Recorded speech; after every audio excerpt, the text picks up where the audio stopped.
Coach, thank you for joining us today. Would you mind starting us off with the opening statement? Sure. Well, obviously a good win for us. It was kind of a tale of two halves when you really look at it and you really break it down and you say what was the difference. I think in the first half, obviously created some adversities for ourselves. Starts with two turnovers, one on the punt return, and then the other on the interception. We had five penalties. Two of those penalties were holding penalties that negated some very big momentum plays. And, so you really look at the penalty yardage. We started fast. We had three drives that we were inside the Tulsa 36-yard line. And kind of like this first, same of the first game, we came away with 7 points. And I thought our players were pressing a little bit. And then the second half, I thought we played more to our standard. We started fast. We had complementary football. We scored the first two possessions of the second half and then combined that with the 77-yard punt return. And then defensively, the whole key was we were able to force 4 3-and-outs. And then I thought one of the critical stages of the game is they do score, and then we were able to answer their score with a 14-play, 79-yard drive that ate up 6 minutes. And then the whole key to winning the fourth quarter, we've worked really hard on that. That's one of our program philosophies is we were able to possess the ball, and that's the whole key to winning the fourth quarter. We possessed the ball for almost 12 minutes.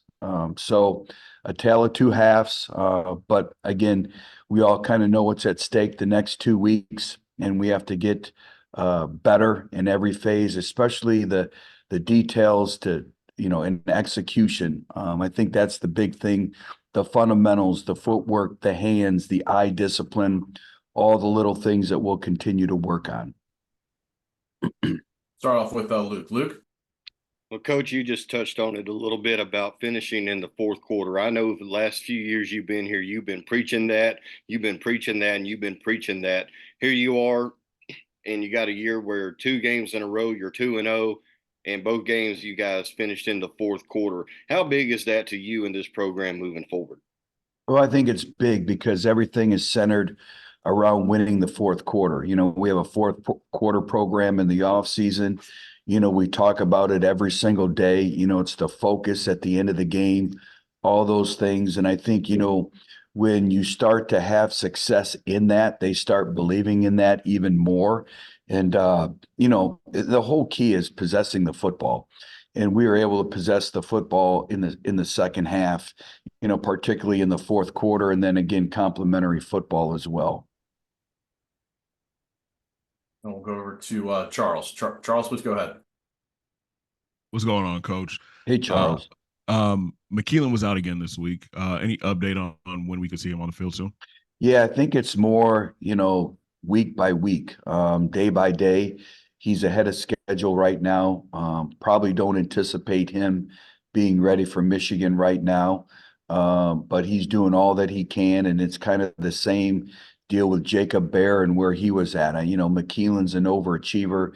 He's going to work exceptionally hard. The team is very important to him, but we also have to be very careful that, he's healed and he's ready to go before we play him. So, I would probably list him as questionable for Michigan. Go over to Billy. Billy? Hey, Coach. Just wanted to give you an opportunity to kind of talk about Jalen's performance that you've seen so far this season, and really kind of a step out performance this past weekend.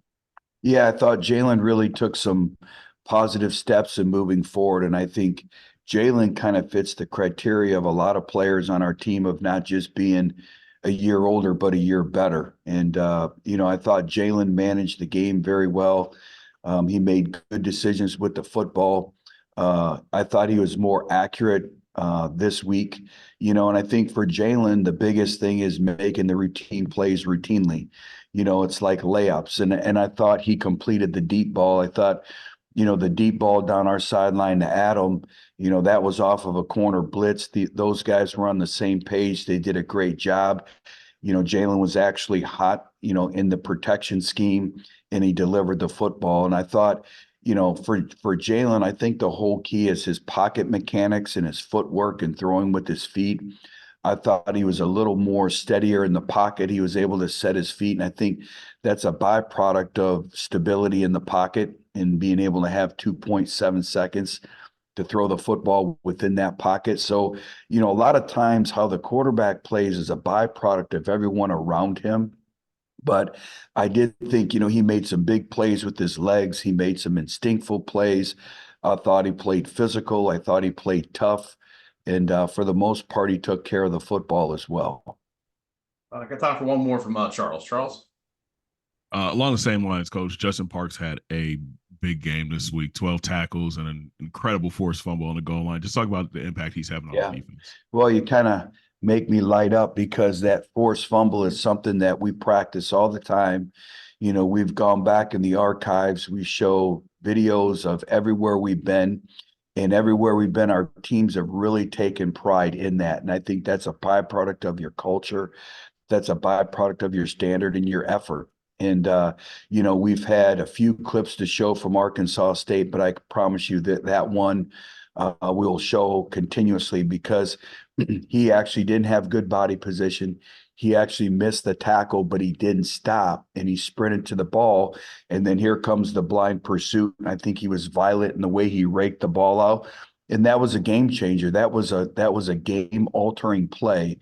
And so just really proud of him. We've asked him to play a new position. He had a career high in tackles.